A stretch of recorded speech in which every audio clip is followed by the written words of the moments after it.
Talking Music with Big Andy.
Hello and welcome again to Talking Music with Big Andy. And this week I have with me a band called The Gems, who are from Sweden. Hi, Hayden. Hello. Lovely to see you. Now, I met Emily, and I'm really sorry. When I contacted you, I don't know what, my brain went a bit funny and I spelled it Emily, which I don't know why I did that. But I met you at a thing recently at the Coach and Horses in Stratford, which was where Iron Maiden first started, which was a book signing for Neil Kay. And the other two ladies I've only just met, so that's cool. Now, I want to get this out of the way because I don't want to dwell on it too much, but you all were previously in a band called Thundermother.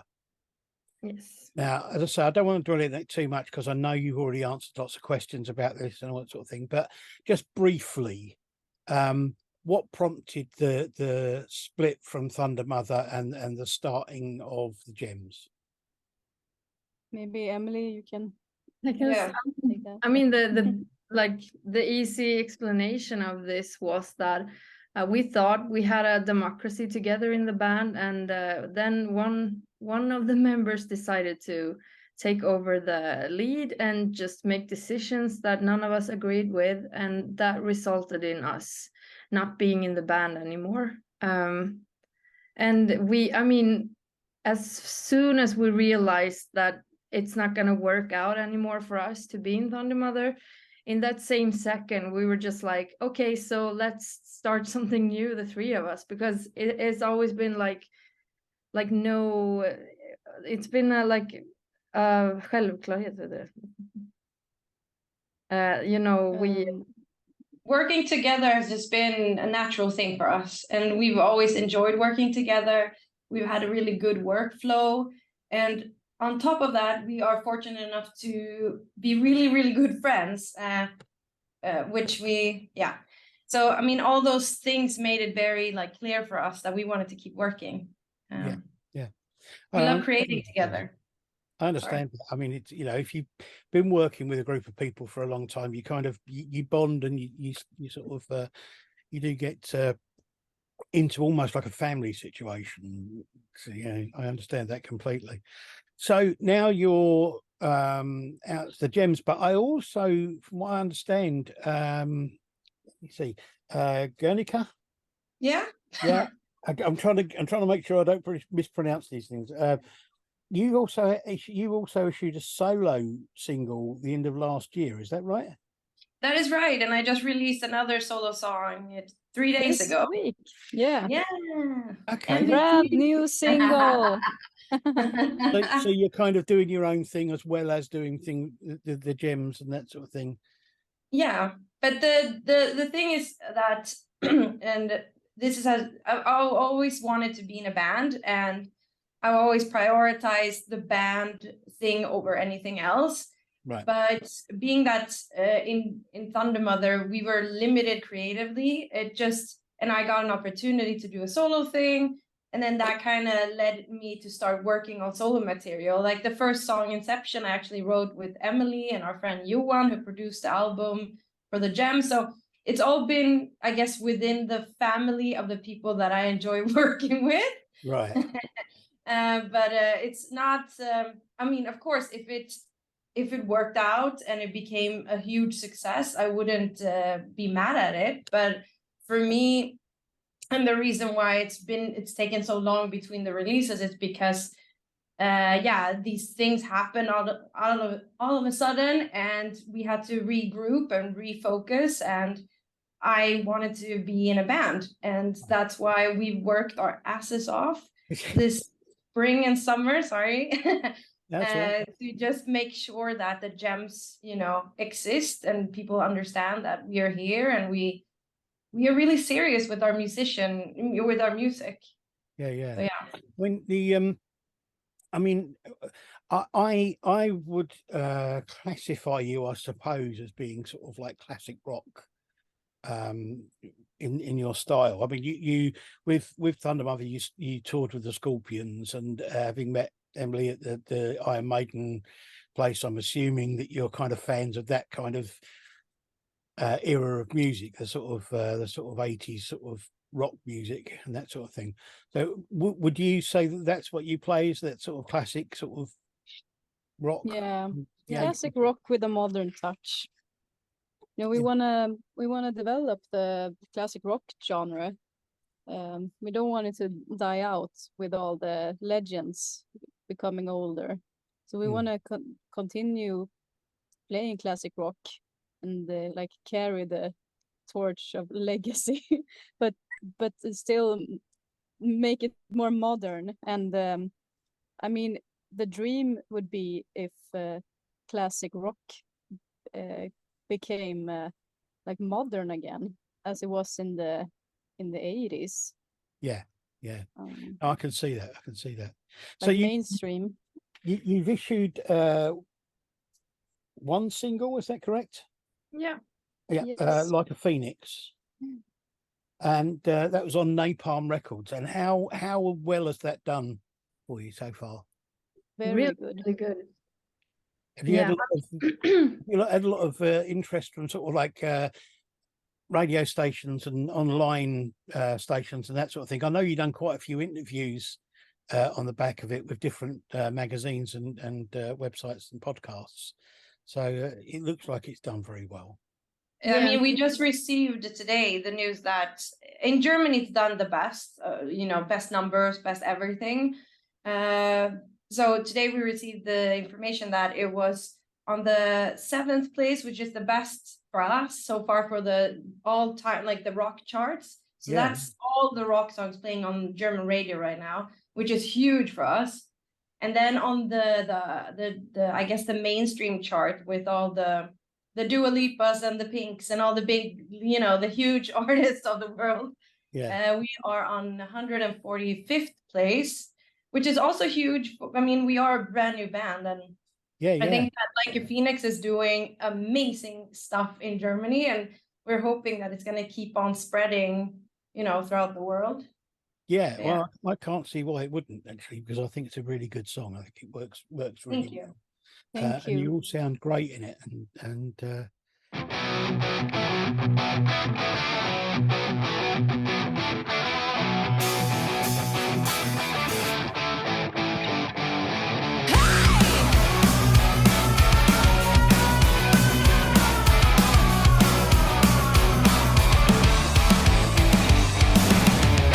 You think I don't feel the pain? You've read that I run the game.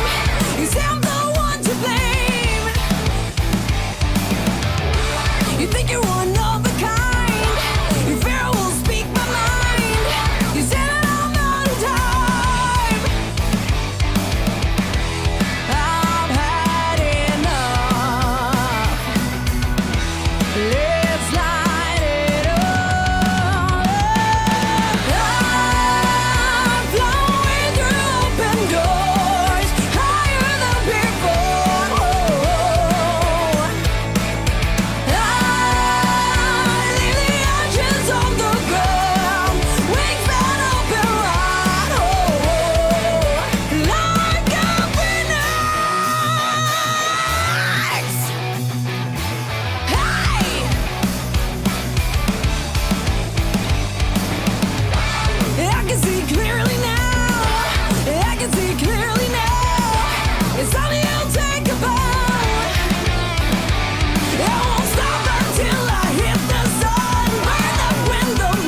good sound. What is your plan? Are you planning on recording an album, or are you going to be issuing EPs? Because I know nowadays a lot of bands go for the EP route rather than a full album. We have recorded our debut album already. Okay.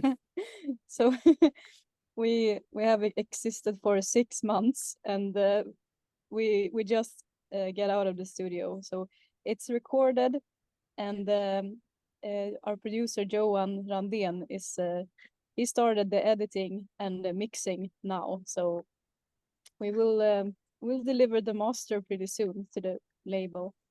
And then, it takes 6 months to get the vinyls and all of that stuff. But so reckon sort of by the beginning of next year, maybe? Yeah. It'll be out. Well, that'll be cool. But we will release a couple of singles in the fall. Can I ask you something? Are you based in UK somewhere? Yes. Yeah.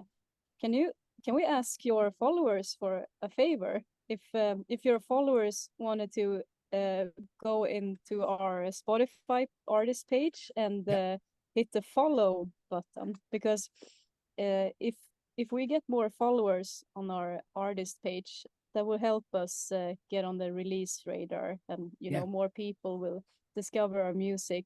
So that's the easiest and most that's the most powerful way to really help us and spread our music.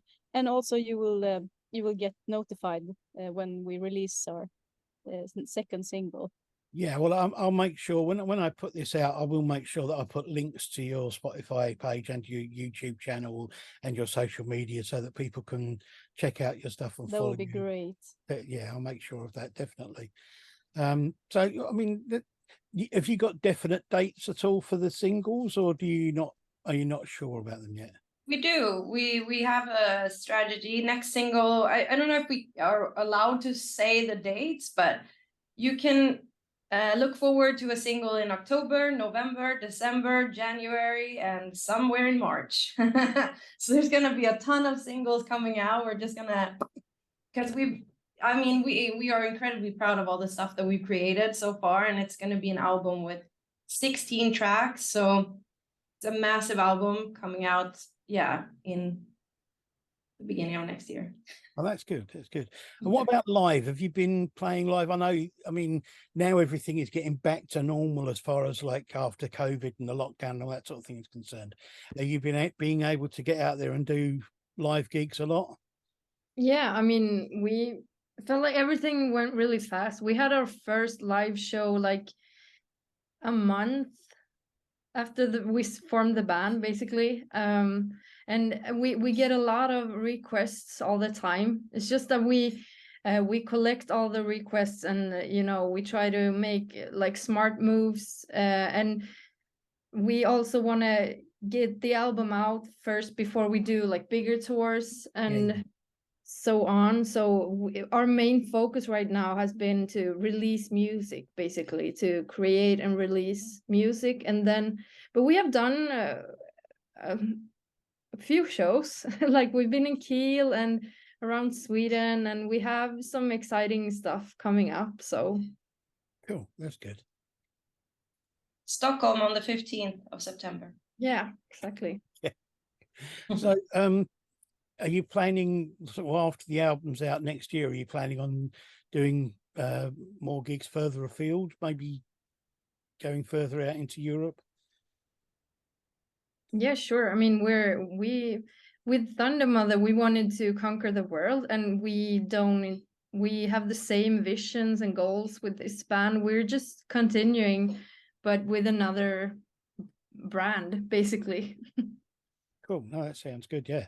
Well, I mean, I'm definitely looking forward to seeing you coming over here, because I'd love to come and see you live. At the moment, are you playing stuff off the new album, or are you playing some of the stuff from Thundermother, and are you playing any of your solo things, Gretchen? Oh, yeah, you don't have any sound, but I can say. I mean, we have tried out some new songs, especially before we went into the studio. We wanted to try and see how the audience reacted to them. Yeah. And of course we do play some Thundermother songs because we wrote them too. So they're our babies as well. And Yeah. I mean, I think also people want to hear the songs with the original voice, you know, and so that's what we of course want to give our audience as well. But I mean, as soon as the album is out, we're gonna have a lot more songs of our own. And we discussed to play some things from both Gernik and Mona has solo careers on the side. So that's, I mean, it feels so good. We have no limits of what we can do, so that's nice. We can play what we feel like, and that's really exciting. We can do covers and just be creative and the musicians we are, basically. Can I ask you a bit about influences? I mean, what are your musical influences? What sort of bands? What bands did you listen to that made you want to become musicians? I mean, for me, it was Iron Maiden. I mean, that was when we went to Cards and Horses, that was like a dream moment for me because I always wanted to do that kind of nerd trip, you know, go to London and follow the footsteps of Iron Maiden. So that was really cool. Yeah, they are a big influence in me as a musician. Right. Iron Maiden tourism. That's so cute. Exactly. I mean, my core inspiration is Led Zeppelin and Jimi Hendrix for the guitar. But I mean, I listen to a lot of jazz and soul music. So some of my inspirations for parts of the album was Nina Simone, actually, for one song. Okay. And for one particular solo, I was inspired by jazz guitarists like Tal Farlow and like very classic jazz standards. Right. You know, Airmail Special, like very well-known jazz phrases. So the inspiration comes from everywhere. Cool, that's good. And I have, I guess, a mixture of inspirations as well. I have a pretty mixed musical background, but Prince is one of my all-time favorite artists. So that's huge. But when it came to like finding my voice within rock, I like early Skid Row with Sebastian Bach, the Skid Row that we all, beginning. So Sebastian Bach has been a very big influence vocally for me. I just found that his voice back in the day, I don't know, I feel like there's similarities to my voice. Right. But I mean, there's so many great bands, and I feel like there's a lot of influences from Kiss and, like Mona said, Led Zeppelin. There's influences in everything, and I'm a mood-based listener, so I mean I do enjoy a lot of hip hop and R&B and soul as well. So I think you can kind of find a mixture of all of it. But for I think the gems, the main mixture on this first album, Mona has all these like crazy like the jazz and that stuff that is very not expected, but it's just like a perfect little sprinkle of magic on the album. But it's also very like Van Halen, which I'm proud of the fact that we are like bringing back that Van Halen vibe and sound, which we haven't heard in a long time, as well as a lot of Queen. So it's like, if you go from like Queen, Van Halen, Deep Purple, and Maiden, it's like a mixture of all that stuff, and it sounds crazy when you say it, but somehow we managed to do that, and I think that's what I know that's what you're getting on our debut album, and I'm hoping that people are gonna, and sprinkle in some Guns N' Roses, because I did get my little rap vocal in there, which I love Guns N' Roses as well. So yeah, it's a mixture of everything we love, and I guess you could even say Saxon on this, like a phoenix. We're all over the place. We just all the break from AC/DC. Yeah, I mean, we just pick all the best from the 70s, basically. 80s too. Yeah, a little 80s too. That's true. Well, I mean, I must admit, you can hear that kind of that classic rock influence all the way through it. It works really, really well.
So, looking ahead to the future, I mean, you were saying about world domination. I mean, do you have a big master plan of where you want to be in like 10, 20 years time, or are you taking it kind of like one stage at a time?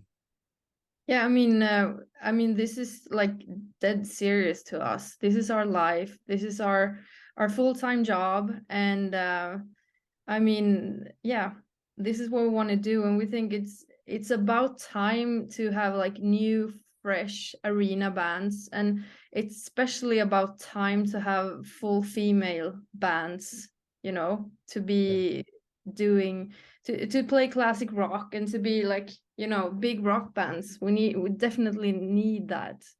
Yeah, yeah. And we would be happy to carry the torch for that. And you know, we are so thankful for, you know, Runaways and all the other classic rock female bands that, you know, started to pave the way, and we just want to continue where they, you know, left off. I've had the privilege on this show of interviewing some really good female singers, musicians, and bands who are doing really well and are doing the same as you. They want to take on that rock thing and sort of like drive it forward into the future. And I think it's a great time for you to do it. You know, for it's a great time for women in rock, and I think that it's been difficult, I think, sometimes for women in rock to bury that thing that men have of feeling kind of feeling wounded by women playing rock music better than they can. So I just I wish you all the best with that, definitely. Just as a side note on that, have you had any problems at all with being women trying to get on in the rock world? Yeah, I mean, it's tough. I mean, it's a tough business as it is, and you know, to always get judged, you know, and you know, we always see ourselves as underdogs because we know we can rock that stage. We just need to show the audience too, Yeah. you know. Yeah. Or people see us as underdogs as lot. I feel like we've accepted the fact that that's kind of the light that we get, unfortunately, that people always think less of us. But I feel proud to say that we always, you know, turn them around, and that we're talented enough to be equally good as any guy out there or better, you know, depends on, you know, how much you worked on your craft. Yeah. But I mean, we don't feel like we're less than. We just feel like it sucks sometimes to always have to prove yourself, but it's something that we've taken on as a superpower, and it's kind of fun to prove people wrong. Yeah. Or prove people right. I mean, Yeah. to be like, oh no, wrong.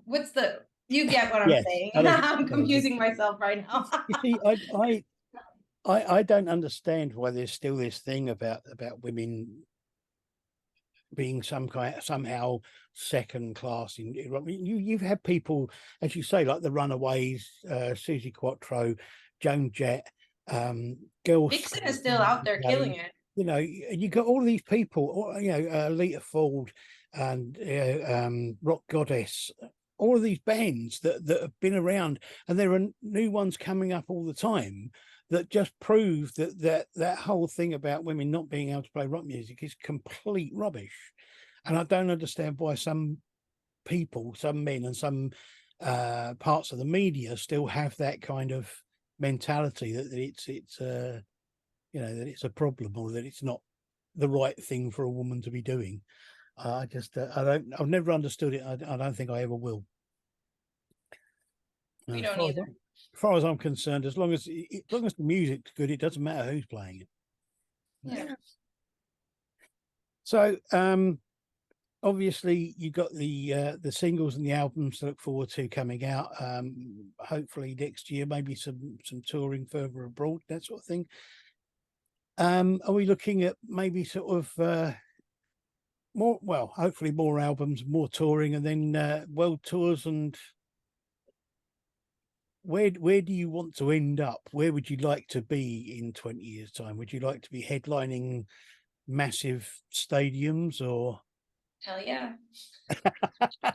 I feel like that's the end goal. We want to have a big career where we can, you know, sell out stadiums on Yeah. our own and really, like the girls said before, like really carry that torch and make sure that rock continues to thrive and evolve, because that's why the metal scene died out last time. I mean, it just got stuck and there was no evolution in the music. And I Yeah. think that that's something that we are really taking serious, to make sure that the music stays true and fun and exciting, but still there's a freshness to it, because it does get a little stale and old, that stuff that we've been hearing for now 30 years. Yeah. As much as we love it, we want to like freshen it up so a new generation can fall in love with rock as well. Absolutely. Yes, I wish you all the best with everything. I hope the singles do well and the album does well. I'm looking forward to hearing the full album, and hopefully maybe in a year or so time, maybe see you come over here and tour. That would be really cool. I wish you the best of luck with everything, and as I say, I will promote this and promote your social media and your YouTube and Spotify stuff, and hopefully we can get this ball rolling and get you out there. So thank you very, very much for being on the show. It's been really wonderful talking to you. Thank you. Thank you for having us. It's been great. Thank you. So everybody out there, make sure you keep an eye on the Gems. I'll put the links up. Check out their music, check out the YouTube channel, follow them on Spotify, and keep an eye out for them in the future. Thank you very much. Bye. Yeah. Thank you. Bye.